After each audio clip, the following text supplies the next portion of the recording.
Buenas tardes, ya estamos aquí con este tema nuevo. Es un viejo tema nuevo. Viejo porque es bastante viejo y nuevo porque es el de hoy. El tema de hoy, muy curioso el tema de hoy. El simbolismo oculto de la Semana Santa.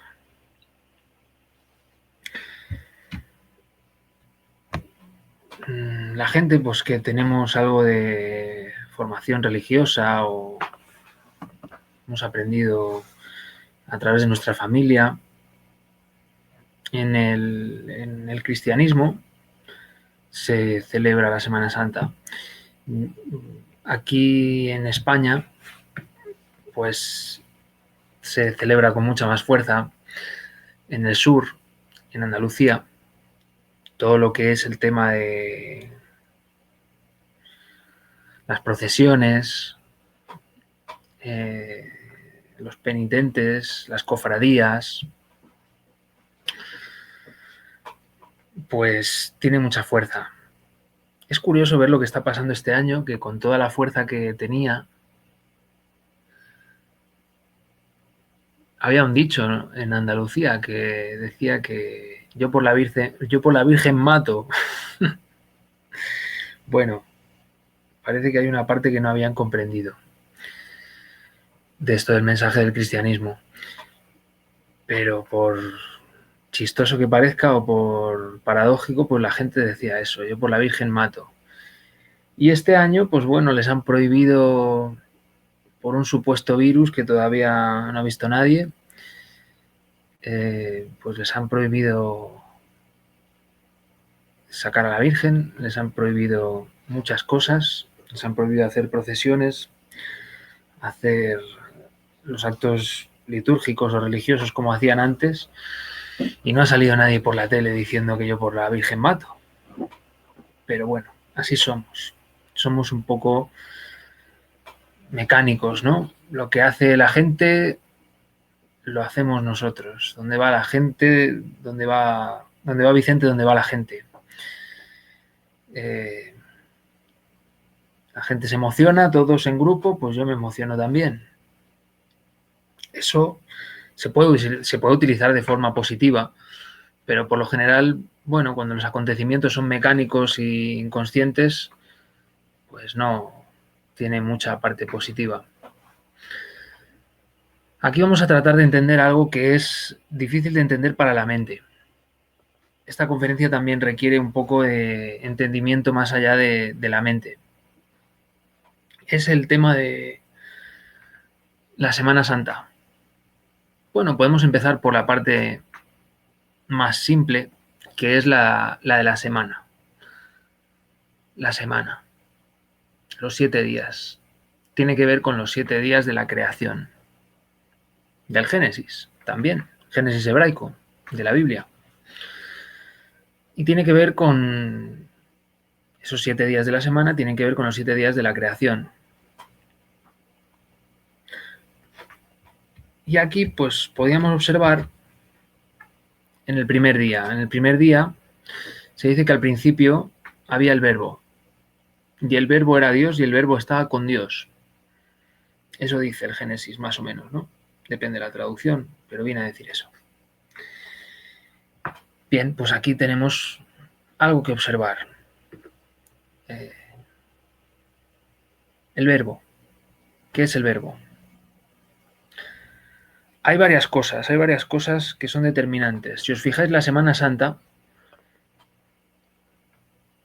luego explicaremos lo que es el verbo, quiero tratar de unirlo todo un poco. La Semana Santa varía cada año, nunca se hace en el mismo día. ¿Y por qué se hace? ¿Por qué varía? Bueno, varía por una cuestión astrológica. La Iglesia Católica no lo dice, pero se guía por la astrología. Muchos, incluso sacerdotes, pues ya ni lo saben, pero los que siguen las normas de todo esto y los que crean y los que crearon esa religión católica que no es lo mismo que el cristianismo. Si fuera lo que hacía Jesús el Cristo, pues los católicos deberían hablar arameo, deberían practicar el judaísmo, pero vemos que no, los rituales son otros. La religión católica es una modificación de aquello que vivió Jesús el Cristo, ¿no? O Jesucristo, como se le conoce. ¿Qué pasa con esto de el fenómeno astrológico? ¿De qué nos habla? La Semana Santa se celebra, no sé si lo sabéis, en la primera luna llena, después de la primera luna llena Domingo de Ramos, puede coincidir por ahí. Este año coincidió, sí, creo que coincidió por ahí, un poquito antes. Sí, el sábado o el domingo fue luna llena de Ramos, el domingo anterior de lo que es la Semana Santa en sí misma, que es cuando Jesús entra, el domingo de Ramos, montado en burro, y todo el mundo se quita la capa y cubren el suelo de ramos para que pase Jesús subido en el burro. Esto tiene un significado muy profundo. Lo del burro, el burro es la mente. La mente, muchas veces, en vez de ir nosotros montados en la mente, nos identificamos tanto con la mente, creemos tanto que somos la mente. Mucha gente se lo explicas, le dices, tú no eres tu mente, pero ¿cómo que no? Yo soy mi mente. La gente tiene la creencia de que es su mente. Hace poco, hace menos de 100 años, nos hemos dado cuenta que teníamos mente, porque la mayoría de la población hace 100 años no tenía muy claro que tenía una psicología individual, una mente y una psique propia. Pues ahora nos hemos dado cuenta que tenemos una mente y una psique propia, que viene a ser como una radio que sintoniza en esta o en aquella frecuencia. Pero nosotros tenemos la capacidad de sintonizar. Eso es lo que nosotros tenemos. ¿Dónde ponemos el dial de esa radio que es la mente? Pero la mente no somos nosotros. Si salís a la calle a hablar con cualquier persona de estos temas, pues veréis que os dirán, no, yo soy mi mente, claro que no, yo controlo mi mente y mi mente soy yo. Ese tipo de personas, que en algún momento somos todos, porque, bueno, yo también tengo una parte mental muy fuerte contra la que tengo que no luchar, sino poner a raya, una parte que tengo que delimitar. Cuando nosotros nos dejamos llevar por la mente, creemos que la mente es la que sabe, lo queremos hacer todo con la mente, nosotros estamos cargando el burro que llevó a Jesús. En vez de montarnos nosotros en el burro, nosotros cargamos el burro que es la mente, el burro es la mente, lo cargamos a nuestros hombros y vamos siempre cargados con la mente, por allí por donde vayamos. Ese es el primer simbolismo, justo antes de la Semana Santa. Bien, la primera luna llena de primavera. ¿Qué sucede en primavera? El sol empieza a subir. La primera luna llena, pues es el punto más alto del agua. La luna, como sabéis, tiene relación con las mareas y tiene relación con nuestra agua, con el elemento agua dentro nuestro. El elemento agua dentro nuestro tiene que ver con varias cosas. Tiene que ver con las hormonas, tiene que ver con el apego, con la emotividad, con la efusividad. Con todo eso tiene que ver el agua. Entonces la luna nos influye. Si os fijáis, podéis daros cuenta que cuando hay luna llena, uno necesita dormir menos. Cuando hay luna llena, uno está más activo. Eso es propio de la luna. Y cuando hay luna nueva, uno está con menos fuerzas, está más cansado, necesita dormir más, necesita reposar más. Depende las influencias astrológicas que tengáis por nacimiento, pues os afectará más, os afectará menos esto de la luna. Pero lo que es irrefutable y de lo que habla la Semana Santa, pues es que tenemos en un momento dado del año, que es cuando empieza a subir el sol se asocia con el fuego. Luego explicaremos lo que es el fuego y lo que es el verbo. Y en el punto álgido del agua, cuando empieza a subir el sol, cogemos el punto máximo del agua, que es la luna llena. Y ahí es cuando se celebra la Pascua, la Semana Santa. ¿De qué nos está hablando? Nos está hablando de un reflejo de algo. Siempre necesitamos, para comprender las cosas más profundas, necesitamos entenderlas a través de las más sencillas. Aquí, pues, lo que vemos es que celebramos la venida del fuego. Y luego hay un montón de procesos en los acontecimientos de la Semana Santa que, bueno, pues nos dan muchos detalles. Aquí vamos a hacer un breve resumen, porque todos esos detalles dan para horas y horas de estudio y de conferencias y de comprensión.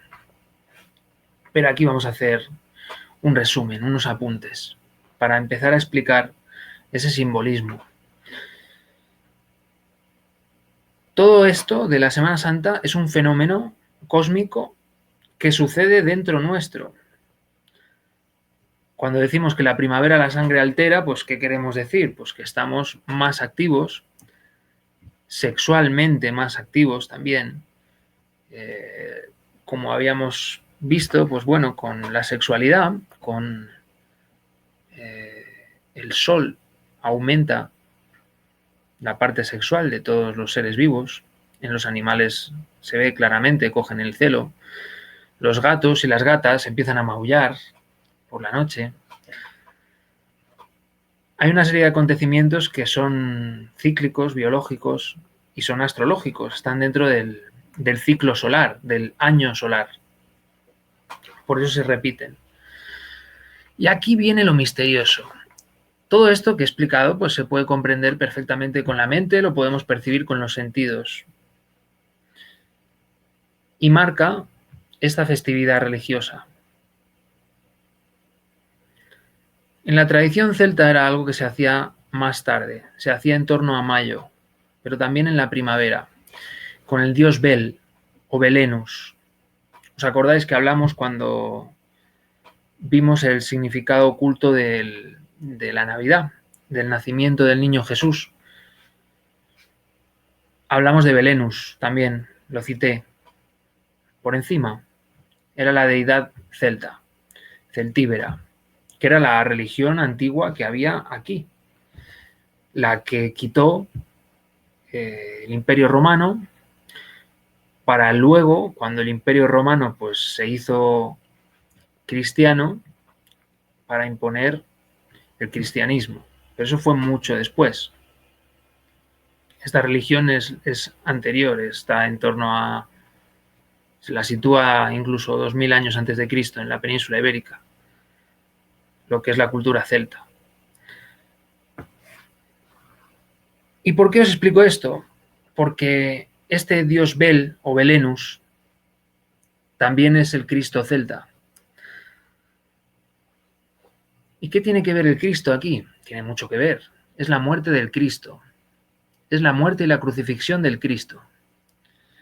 Aquí no nos interesa el Cristo histórico. El Cristo histórico nos interesa en la medida en la que nosotros entendemos el simbolismo, el símbolo, lo que nos quiere expresar todo esto. Porque si no, bueno, ya lo he dicho muchas veces, siempre salí insatisfecho de las explicaciones que me dieron las confesiones cristianas conocidas, las grandes sectas o grandes religiones cristianas. Siempre me fui muy decepcionado porque realmente no me daban la capacidad de entender nada. Y bueno, pues buscando en el ocultismo, buscando en la gnosis, encontré. Busqué en muchos sitios, pero bueno, aquí es donde encontré. ¿Y qué es lo que encontré? Bueno, pues el verbo, este verbo, resulta ser, este verbo que surgió, se habla de él en el Génesis, pero está antes incluso del primer día de la creación. Este verbo resulta, se habla de un verbo, ¿no? Un verbo universal, una fuerza, y se asocia con el verbo, con la palabra. Este verbo tiene relación con el Cristo, es el mismo Cristo. También tiene relación con el fuego. El fuego resulta que también es el mismo Cristo. El fuego sería la manifestación física. Pero como habíamos dicho otras veces, el fuego ya existe en la cerilla o en el gas antes de encenderse, porque existe en la cerilla, existe en la madera, existe en la lija donde se frota la cerilla, existe en la mano que frota la cerilla en la lija. Y el fuego simplemente es una manifestación de esa energía crística que ya estaba allí. El Cristo realmente es una sustancia, es algo que impregna todo en el universo y permite que el universo exista. Viene a ser como el pegamento y tiene relación con el amor. Entonces, revisando todo esto que es bastante misterioso y desconocido para la mente, aquí solo se puede penetrar con la conciencia y con la intuición. Hemos dicho que el Cristo tiene que ver con el verbo, tiene que ver con el fuego. El Cristo sería el fuego del fuego, la llama de la llama, la sustancia que permite que se manifieste el fuego porque ya estaba dentro. Nosotros tenemos reacciones térmicas, nosotros tenemos electricidad para estar vivos. Cualquier átomo tiene una nube electrónica, tiene una energía. Esa energía es la que le permite al átomo estar en esta tercera dimensión o en cualquiera de las superiores. Pero hablando de algo que podemos tocar, eso que llamamos materia, en realidad es una mezcla de energía, conciencia y materia. No es solo materia. Eso es lo que está diciendo la física cuántica ahora mismo. Y resulta que muchos otros, podríamos llamarlos maestros espirituales, lo habían dicho antes. Y se está llegando al mismo punto mediante la observación, mediante la ciencia. Eso es algo bastante curioso. Es algo que me resulta bastante curioso darme cuenta que, bueno, después de tanto tiempo nos hemos dado cuenta que los maestros espirituales tenían razón. Las grandes corrientes tenían razón. Y está bien, está muy bien porque así, poniendo otros ejemplos, podemos comprender lo que querían decir. Porque claro, este lenguaje es misterioso y es muy amplio. Significa que tiene millones, miles o miles de millones de manifestaciones y de aplicaciones. Si no lo comprendemos, pues se queda una cosa dogmática, una cosa misteriosa. Bueno, ¿qué querrá decir? A base de observarlo podemos irlo comprendiendo, nos puede venir la inspiración. La mente no va a saber nada. La mente no lo va a entender. Pero a base de observarlo y quitando la mente de en medio, nos puede venir la inspiración y nos puede venir esa comprensión creadora. Bien, pues esto es lo fundamental. Lo fundamental de la Semana Santa es comprender que el Cristo, cualquiera que... Jesús el Cristo lo que hizo fue encarnar esos valores crísticos, cósmicos. Pero lo que nos interesa es el Cristo interior y el Cristo cósmico. El interior, el que tenemos en nosotros, y el cósmico, el que se manifiesta en todo el cosmos. Esos dos Cristos nos interesan casi más que el histórico. El histórico es un gran ejemplo, es un increíble mapa. Lo que hizo Jesús el Cristo es escribir en su vida un manual de instrucciones, un mapa de cómo se tienen que hacer las cosas para poder salir. Tenemos más significados, más simbolismos, pero el fundamental, el que quiero que os quedéis y que os lo quedéis meditando el resto de vuestra vida, si os apetece, claro, es que el Cristo es el fuego del fuego y que se sacrifica de momento en momento, no es algo que solo suceda en Semana Santa. La sustancia crística, universal, cósmica, se sacrifica para dar la vida y para dar el escenario a todo lo que está sucediendo. Eso es bastante profundo. Tanto es así que, claro, en nosotros el Cristo pues queda como una cosa muy banal, muy material. Parece sucio el Cristo cuando encarna en nosotros, pero para que ahora yo tenga un cuerpo físico y esté aquí con la capacidad de hablar y de expresarme, es porque la sustancia crística se ha sacrificado. Mi Cristo íntimo, mi Cristo interior, se ha sacrificado por mí, de momento en momento se ha sacrificado y se sacrifica para mantenerme vivo. Esa sustancia da la vida. Curioso, ¿verdad? Es misterioso. Es muy misterioso. Es muy misterioso. Y esa sustancia tiene que ver con el verbo, tiene que ver con el fuego, con lo cual tiene que ver con cuando sube el sol, con el sol, con lo cual tiene que ver con la primavera, que la sangre altera, y si la sangre altera, pues tiene que ver con la energía sexual. En este caso con la semilla, con el óvulo o con el semen, en el caso de los seres humanos. Pero tiene que ver con cualquier manifestación de tipo sexual en la naturaleza. Toda la naturaleza, toda la creación es una creación sexual, según todas las cosmogonías, según la egipcia, según la hindú, según la tibetana.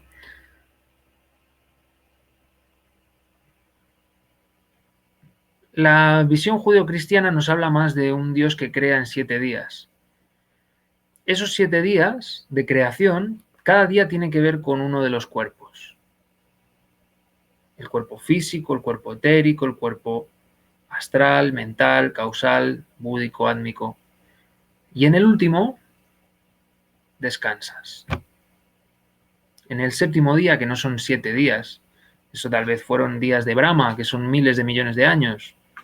No lo sabemos con exactitud, pero sabemos que un día no fue. En un día crea los planetas, en otro día crea el Sol, en otro día crea las estrellas, en otro día crea las aves, en otro día crea los mares, las plantas. Esos días son ciclos enteros. En el 2º día separó las aguas de las aguas. Ahí tenemos para varias conferencias. Había unas aguas inferiores y unas aguas superiores. Ahí hay mucho simbolismo. Y esos 7 días se reproducen cada año en la Semana Santa. Tenemos mucho más simbolismo. En la Semana Santa se reúnen los 12 apóstoles. Jesús, el Cristo, que es una de la Trinidad, de los 3 de arriba, del Padre, del Hijo, del Espíritu Santo, pues es el Hijo. Ya hemos hablado del 3 muchas veces, de la Trinidad, de esos 3 aspectos creadores. Necesitamos el 3 para crear. Sin el 3 no podemos crear. Porque, bueno, es parte de la creación. Se dice que el 1 se desdobla en 2 y desdoblándose en 2 crea el 3. Entonces en toda creación siempre hay 3, crea el 3. El 1 se desdobla en padre y madre, en masculino y femenino. Del masculino y del femenino sale el hijo, el neutro.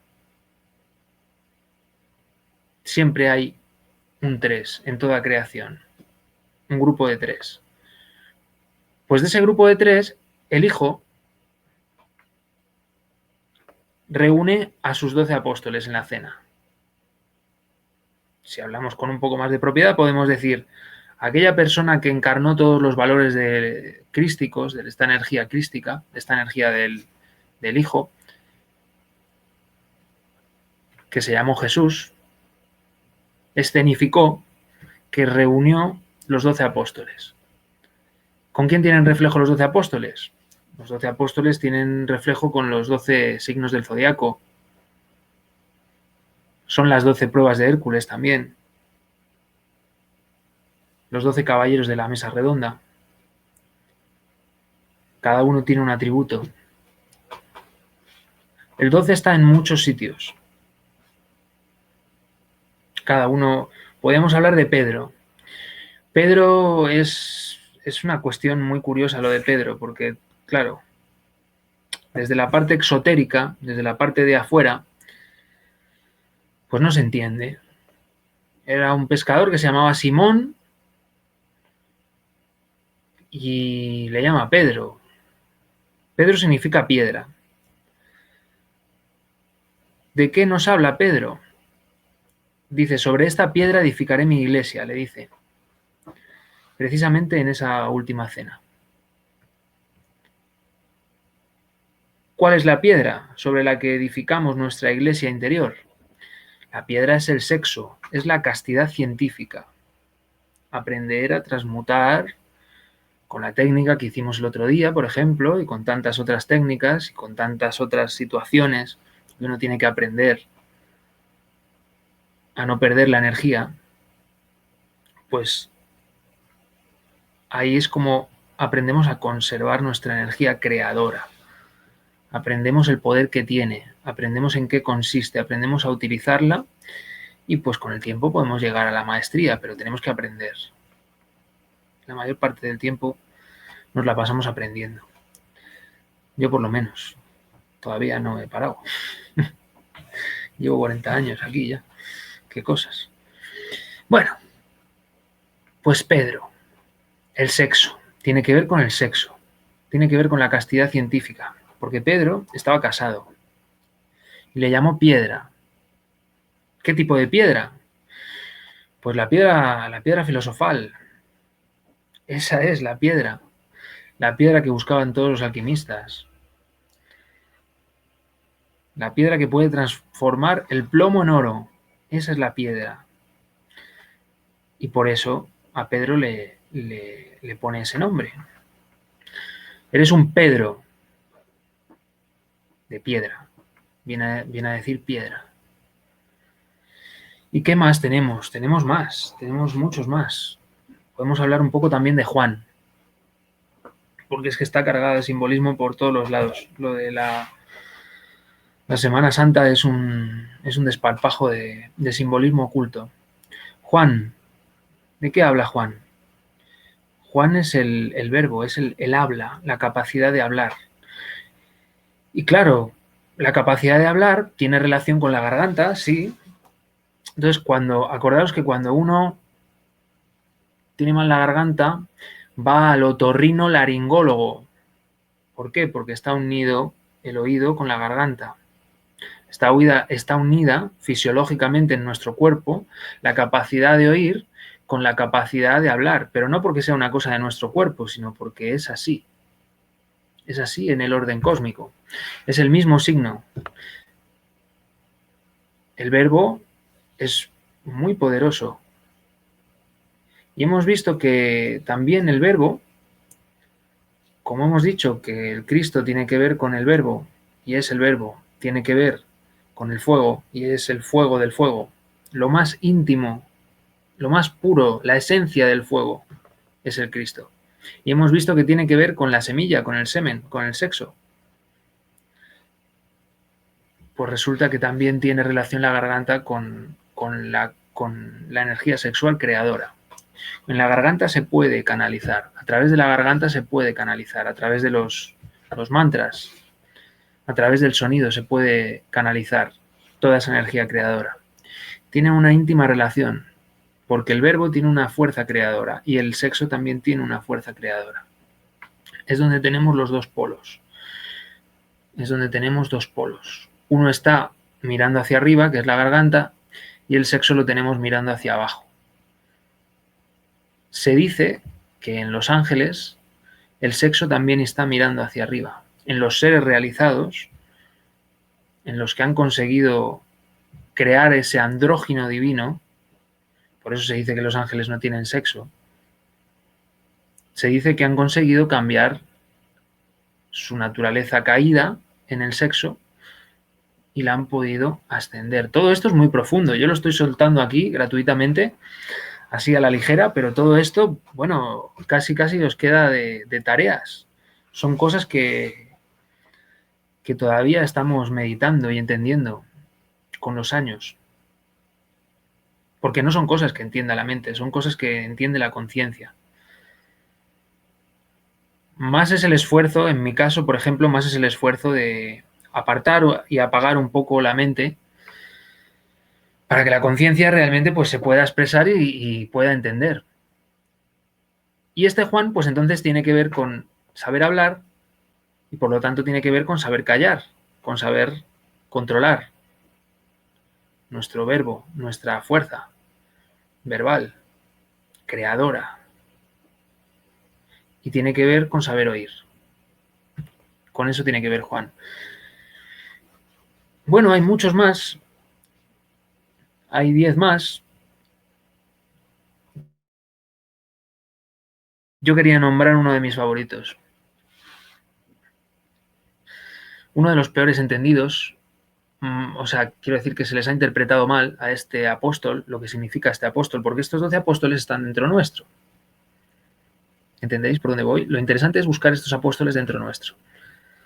Este Tomás, Santo Tomás, el apóstol Tomás, pues siempre fue mal entendido porque él tuvo que meter el dedo en la llaga de Jesús, ¿no? Cuando resucitó, dice, no me lo creo, tengo que meter el dedo en la llaga. Y se le tiene por incrédulo, por escéptico. Bueno, también están muy adulteradas ciertas religiones ya. Y lo explican así, pero no es así. Hay otros más malentendidos, hay otros que están todavía peor explicados y peor entendidos que Tomás. Pero vamos con Tomás. ¿Qué es Tomás? Tomás es el investigador. Tomás, ¿qué nos está diciendo? Tomás nos está diciendo, tienes que investigar la verdad por ti mismo. No vale que te lo digan. No. Tienes que verlo, tienes que tocarlo, tienes que constatarlo. Porque en esa comprobación uno tiene que ver los hechos. La propuesta de Tomás es esa. Ver los hechos. Nada tiene que ver con la incredulidad. Tiene que ver con ser científico. Saber hasta qué punto es lo que creemos, porque no lo hemos constatado, y saber hasta qué punto hay una serie de hechos que nos están hablando de eso. Somos bastante ciegos en general, porque la mente nos enreda. La mente nos enreda constantemente. Válgame la redundancia. Es así, constantemente nos enreda. Nos hace el lío a cada instante. Y además quiere tener la razón todo el rato, la mente. Siempre quiere tener la razón. Si nos dejamos guiar de la mente, siempre queremos tener la razón. Y realmente sabemos poco. Estamos aquí para aprender, no estamos aquí para dar clase. Podemos compartir. Personalmente, pues bueno, compartiendo y hablando,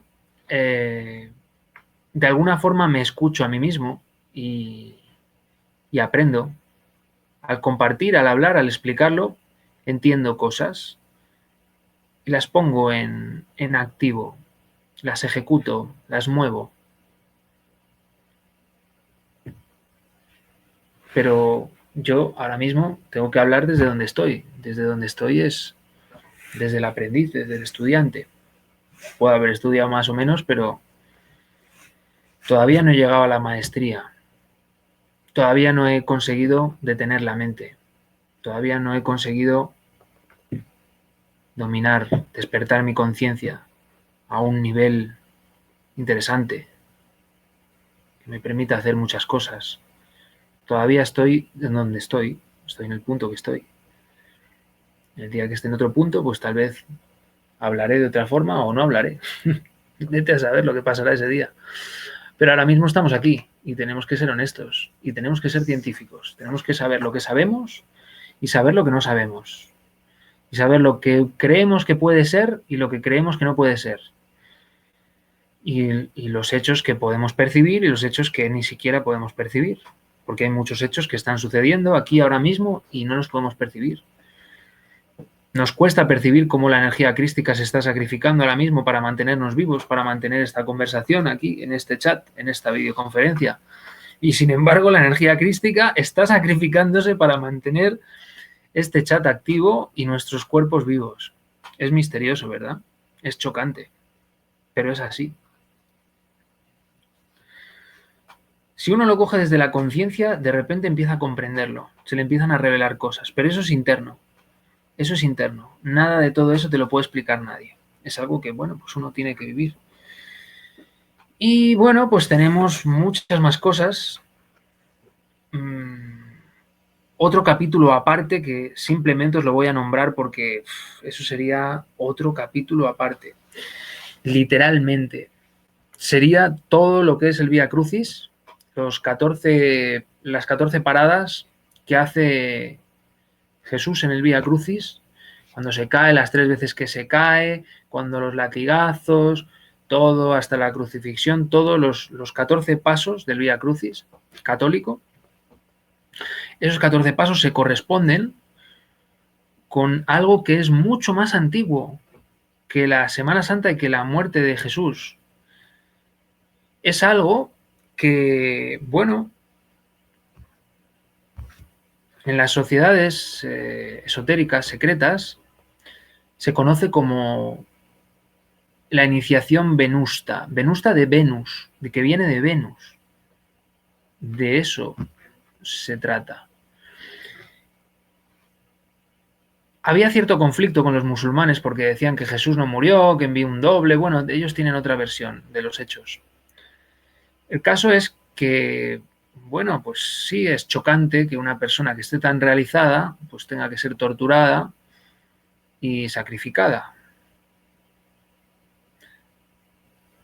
A nivel de su alma humana, de lo que fue su humana persona, que de la humana persona que de Jesús, el Cristo, para esa persona fue como el examen final, lo de la iniciación venusta. El examen final es duro, esa iniciación es dura porque, claro, se trata de soportar todo tipo de tormentos y de injusticias sin maldecir a los que te están torturando y matando. Esa era la prueba. Entonces, aunque uno no tenga esta clave que estoy explicando para entenderlo, hay algo que choca, ¿no? Ostras, si le estaban insultando, torturando, matando, y él simplemente les bendecía. Porque me pasa a mí y vamos. Me cago en todos sus familiares. Pues entonces, suspendido. A repetir. ¿Qué os parece? Qué complicado, ¿verdad? Bueno, en realidad no es tan complicado. También es que el tipo de vida que llevamos ahora hace que todo esto nos quede como por allá 5.000 años luz. Pero cuando uno tiene hijos, cuando uno tiene que vivir la vida, se va haciendo mayor, se va dando cuenta que la vida implica cierto sacrificio. Incluso gente mayor que me dijo, bueno, yo es que por hacer caso a esta persona no tuve pareja, o por hacer caso a mi madre no me casé, o por esto, o me dio miedo y no me fui a un viaje que me propusieron, o a un trabajo que me propusieron, y me encuentro mucha gente que se arrepiente de no haber hecho un sacrificio en un determinado momento. Claro, se ha abusado de esto, ¿no? Se ha usado muy mal. Lo del sacrificio se ha usado muy, muy, muy, muy mal. Porque se han aprovechado mucho. Se han aprovechado mucho. No, tú tienes que sacrificarte y tienes que ser abnegado. A este mundo hemos venido a sacrificar, así que sacrifícate un poco y dame tus impuestos. Por ejemplo, o haz lo que yo te diga y piensa lo que yo te diga. Por ejemplo, también lo han hecho muchas iglesias, muchas religiones, ¿no? Claro, eso no era el objetivo.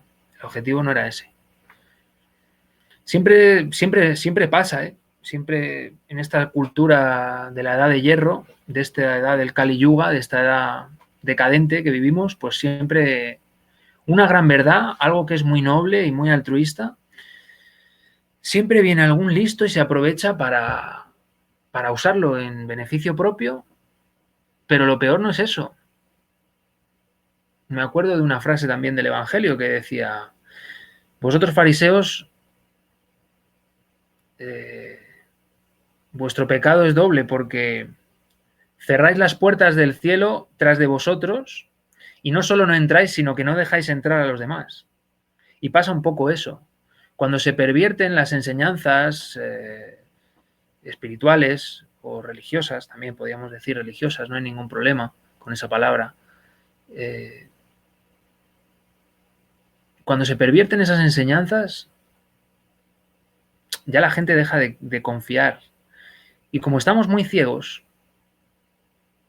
pues entonces empezamos a no querer mirar en esa dirección, porque nos engañaron, porque nos sentimos defraudados.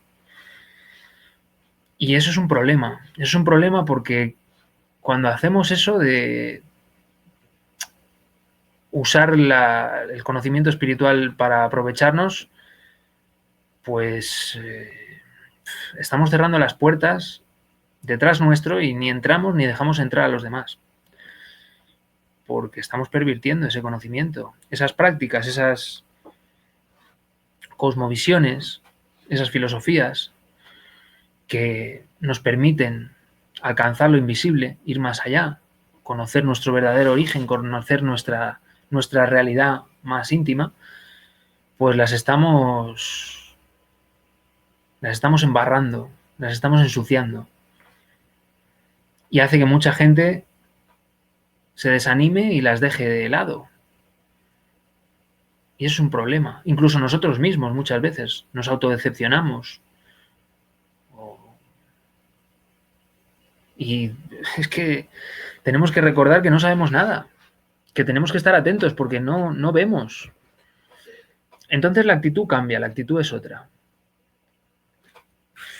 Cuando uno se da cuenta que no sabe y que las cosas no son como cree, pues entonces las cosas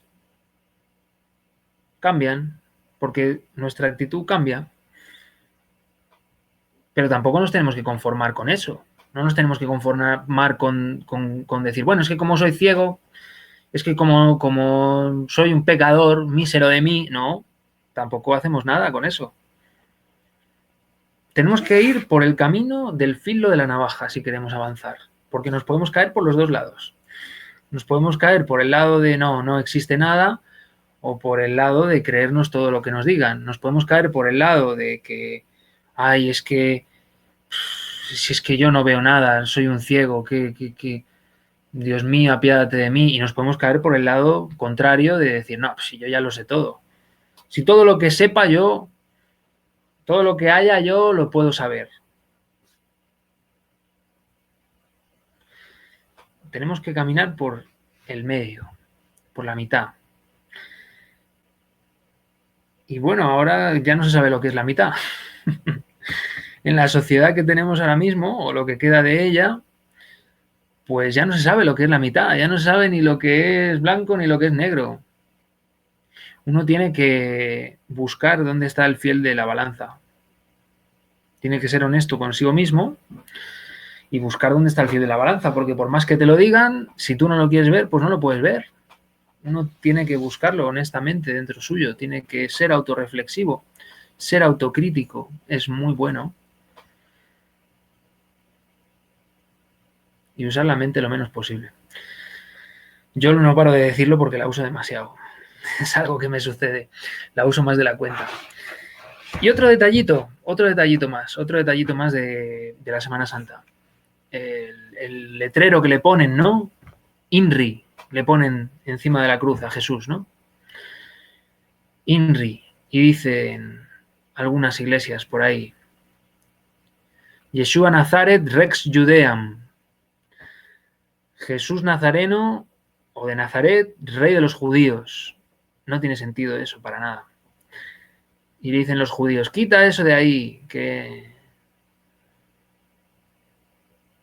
nos resulta agravante para nosotros. Pero en realidad no significa eso. En realidad significa ignis natura renovatur integram. En cualquiera de los dos casos, vete a saber lo que pasó. Todo esto es simbólico. ¿Por qué? Bueno, sí, se lo podrían poner los romanos, porque está escrito en latín. Ambas versiones están escritas en latín. Pero la versión que tiene sentido es la de Ignis Natura Renovatur Integram. Lo de rey de los judíos, bueno, es una batalla que tienen los judíos interna. Si era el Mesías que ellos buscaban, que si no sé qué, con ellos lo dejo. Lo que nos interesa a nosotros es la segunda versión que os he dado, que es la versión oculta. Ignis Natura Renovatur Integram. Ignis, el fuego, renueva la naturaleza, natura, renovatur, íntegramente o constantemente. Y eso es lo que hace la energía crística del Cristo cósmico o el Cristo interior. Renueva nuestra naturaleza incesantemente. El fuego que es el Cristo renueva nuestra naturaleza incesantemente. Esa es la parte interesante, porque es así. Esa energía es la que renueva constantemente. Por eso resucita el tercer día. Luego tenemos el buen ladrón y el mal ladrón. Es otro detalle también muy interesante. El buen ladrón le dice, cuando estés arriba, acuérdate de mí. Y el mal ladrón le dice, pero ¿no ves que este está aquí como nosotros, crucificado? La cruz. La cruz es un símbolo sexual. Y ya con esto concluyo, porque me parece que he explicado mucho. Se podía hacer unas cuantas conferencias de todo esto. Son temas para meditar. Nosotros constantemente y periódicamente los volvemos a sacar a relucir, los volvemos a reflexionar, a revisar, a meditar, porque son cuestiones de la conciencia. Y mientras uno no las ha hecho carne y sangre en sí mismo, pues todavía tiene tela que cortar, todavía tiene mucho trabajo que hacer con este tema. Y está el buen ladrón. ¿Quién es el buen ladrón? El buen ladrón es el que trabaja en sí mismo, el que le roba el fuego al diablo. Y esto lo voy a dejar ahí, no voy a dar más detalles. Aunque bueno, ya lo he explicado alguna vez, lo que es el fuego. ¿Y quién tiene el fuego? Ahora mismo lo tiene el diablo. ¿Por qué? Porque nos domina a través del ego. Cuando el diablo deje de dominarnos, el fuego lo tendremos nosotros. El fuego se lo habremos devuelto al Cristo. Pero el Cristo también pasa por la cruz, también lucha por nosotros. Y el mal ladrón, ¿con qué tiene que ver? Pues con el que usa la energía para pasárselo bien, para fornicar, para desparramar. Ese es el mal ladrón. El mal ladrón le dice, venga, hombre, come y bebe que la vida es breve. Si el Cristo está crucificado igual que nosotros, ¿qué le vas a pedir a él? Viene a decirte el mal ladrón. Esos son dos usos. El buen ladrón le roba el fuego al diablo para dárselo a su divina madre. Y el mal ladrón lo roba para dárselo al ego. Muy bien. Pues yo creo que con esto tenemos bastante. Delia, ¿quieres comentar un poco más, algo más del tema? Hola, hola. Bueno, pues como tú dices, es un tema muy, muy amplio, muy amplio, muy amplio. Nos podemos quedar con un par de ideas básicas, ¿no? Para resumir lo que dice Gabriel, ¿no? Una idea básica que a mí me interesa que se quede clara para futuras referencias es esto que hablamos del drama cósmico, ¿no? De lo que es el Cristo y lo que es Jesús el Cristo.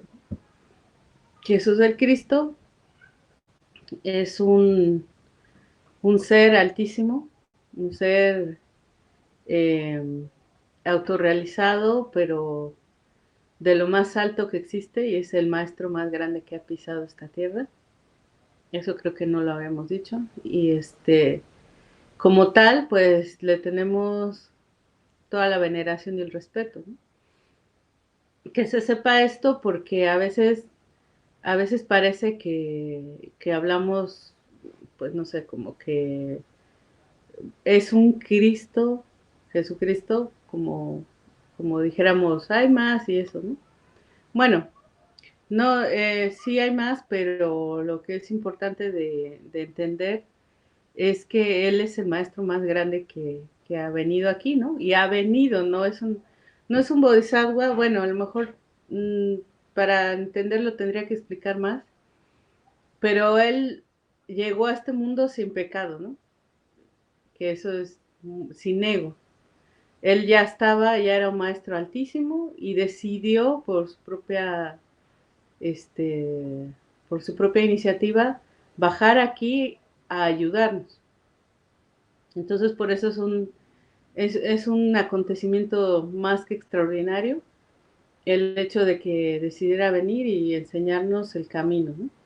Entonces el camino que nos enseña es toda su vida, todo lo que sucede en la vida, bueno, lo que conocemos por los evangelios, tanto los evangelios normales como los evangelios apócrifos, es un ejemplo para que nosotros aprendamos, por eso le llamamos drama cósmico.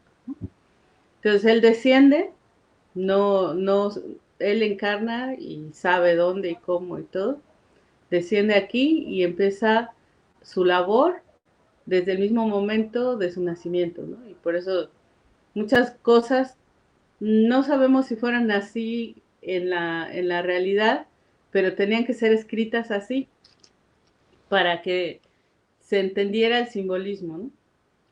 Por eso, bueno, a lo mejor decimos que Belén ni existía cuando nació Jesucristo, pero la palabra Belén significa torre de fuego, ¿no? Entonces es un Cristo que ha nacido de una torre de fuego, que es la columna vertebral, y el fuego, pues, que es la energía creadora.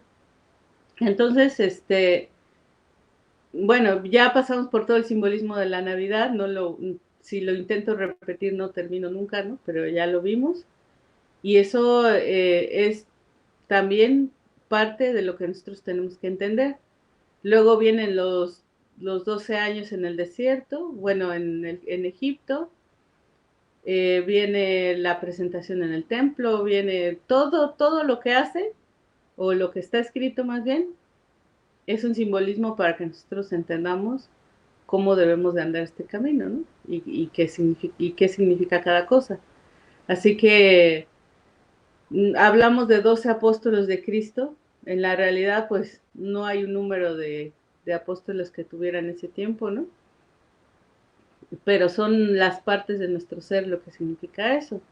Y luego pues viene lo de, como dice Gabriel, el Domingo de Ramos, ¿no? La mente rindiéndose a alguien que la ha conquistado, ¿no? Y luego viene quitar a los mercaderes del templo, que es terminar con los agregados psicológicos, ¿no? Los mercaderes del templo pues son los agregados psicológicos. Algo que también podemos mencionar es la presencia de Judas, Pilatos y Caifás, ¿no?